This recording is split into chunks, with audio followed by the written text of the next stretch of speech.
Despite what they just told you, actually my name is Bhanu Prasad, and I'm 28 years old. I know none of you can believe it that somebody as young looking as me could be that old, but you're going to have to live with it for the next few minutes. So my name is Bhanu Prasad.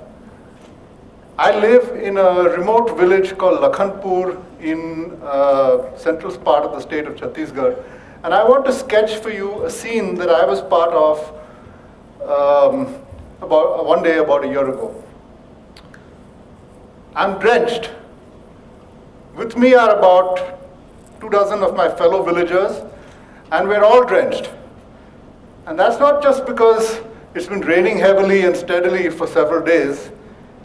No, the real reason we're soaking is because we're walking together across a river, wading across its 80-meter width, and the stones under our feet are so sharp that they are slicing at our bare feet.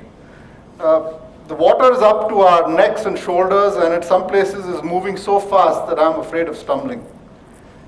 And I worry about stumbling, because what we're really doing is we're ferrying a string cart across this river, and on that string cart are my wife Sarita and 2 other people. Imagine, to round out this picture, there is also past midnight and it's so dark that I cannot see the person next to me. Would you blame me for thinking to myself, somewhere in the middle of that river, just what the hell am I doing here? How did I get into this situation? Though of course I know how I got into this situation. My wife, Sarita, is pregnant for the first time. Few hours earlier, I had actually come home through the rain to my home, and Sarita was cooking dinner. I remember she was rolling chapatis when she felt a little wetness on her legs. Her due date was still about 2 weeks away, so she didn't think much of it. And then a little while later, she felt some more wetness. And then she turned to me and she said, "Listen, it's the water, it's the water. Go get Rajmani."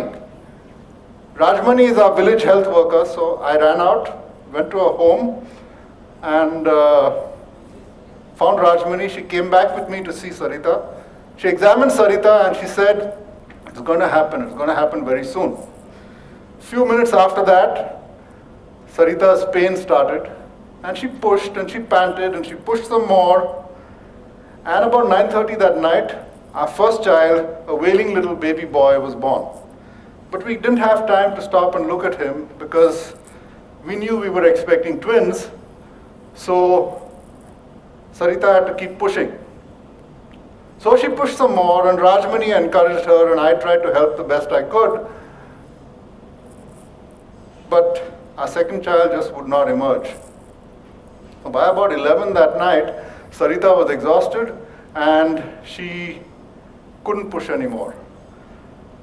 So that's when Rajmani said, we have to get her to Ganyari. Ganyari is where the JSS, the Jan Swasthya Sahyog hospital is. It's about 2 hours drive away when it's dry. So when she said that word, my first thought was the river. Because after several days of rain, and in fact the heaviest monsoon that we've had in these parts for 30 or 40 years, the Manyari is swollen like I've never seen it before. So to get to Ganyari, we had to cross this river Manyari. How will we do it? But there was no time to think of that for now, because what Rajmani did was she pulled out her phone and she called the doctor in Ganyari. And I could hear his voice on the phone, and he was saying, go get several of your fellow villagers, use their help, get her across the river, I'll arrange for an ambulance to meet you on the other side. Rajmani looked at me. It was hard to leave Sarita, but we ran outside, we ran around the village, knocking on people's doors, waking them up, and in about 15 minutes, about 20 of my fellow villagers were assembled outside our door. Sarita lay down on the cot. With her were 2 others. My child who was already born lying next to her, and my child who was struggling to be born lying inside her. And we picked up the cart, we picked her up, and we started the trek to the river, which is about 2 kilometers away. We reached the river. It was, by the way, about midnight again, pouring heavily, very dark. So we reached the river, and the villagers formed 2 lines and waded into the water. And we passed the string cart over our heads, hand to hand, across the river. Everybody was shouting instructions, but I could hear Sarita's quiet voice muttering a prayer. We reached the other side. The ambulance was waiting there. It took us about an hour to get to Ganyari. And about 3 o'clock that morning, they performed an operation, and our second child was born. So, all right, that's done. My name is Dilip again. This is a true story. It happened on a rainy Thursday evening, rainy Thursday night, I should say, in September about a year ago. On the Tuesday, 5 days later, I was at that same Manyari River myself, wading across. The rain had slowed over the weekend, so actually the water level was down to about my thighs, though there were times when I slipped down to about my waist. And in places it was really fast flowing. So I was tumbling a bit too, trying to keep my balance. So somewhere in the middle of that river, somewhere in the middle of the Manyari,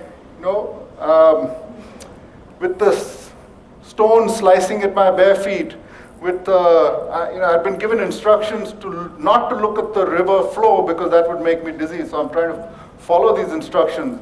I'm carrying 2 heavy bags of equipment, but at least I'm not carrying a string cart with a pregnant woman across it in the middle of the night.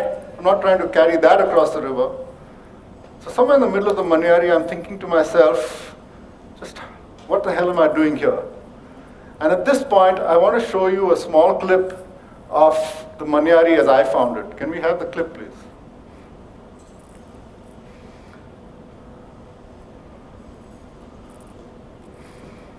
Not this stream, but we're going to see it in a minute.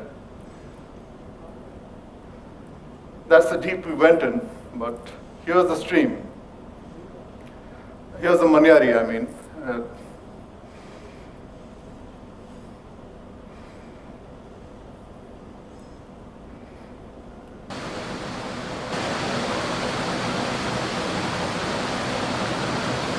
That's the man in the white shirt there is the doctor that we're talking about. I'm going to tell you about that in a minute. So there you are. You got out of the river.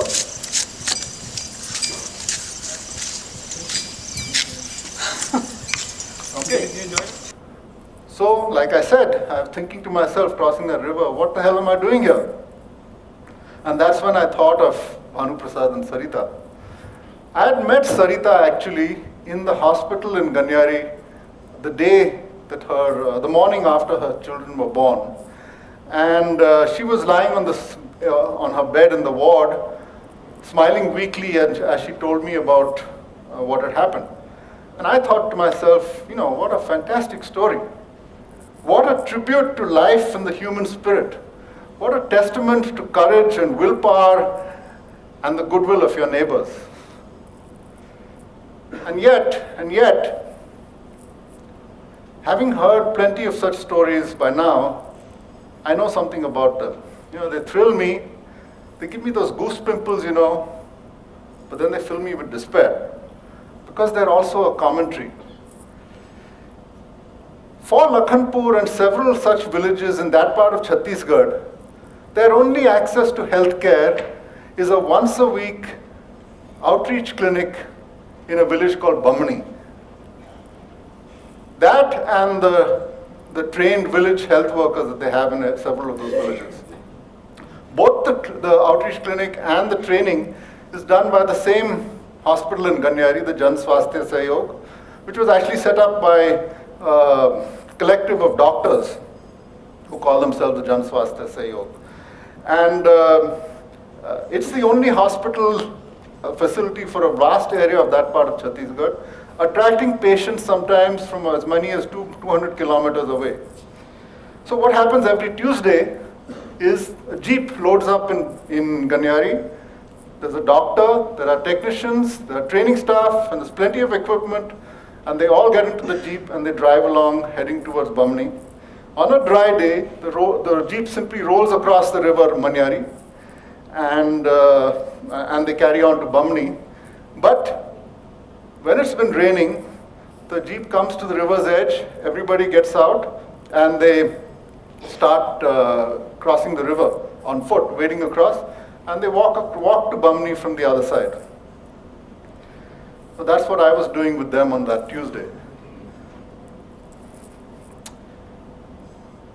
This particular Tuesday, we really had to get to Bamni because what had happened the previous Tuesday, the previous time that they were trying to go for the clinic was that the Manyari was so swollen that for the first time in 8 years, they could not make it across the river, and that clinic could not be held. What that meant was that for many villagers who had come sometimes from as far as 25 kilometers away on bicycle and on foot to Bamni to wait for this clinic, they could not see a doctor and they had to go home. They had to wait another week for any kind of health needs, for the next health clinic.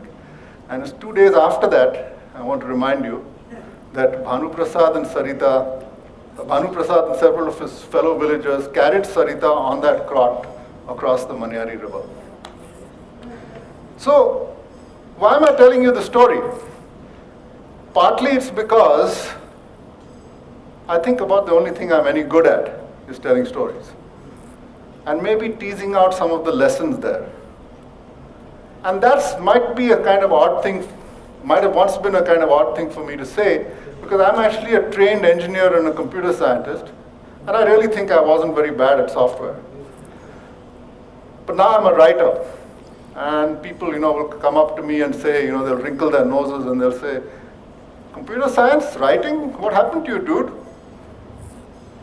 And yet, to me, it always seemed like a kind of logical transition, because the things you learn in computer science, think clearly and precisely, get to the core of things, make your connections. I like to think that these things serve me well in my writing. At least I like to think so.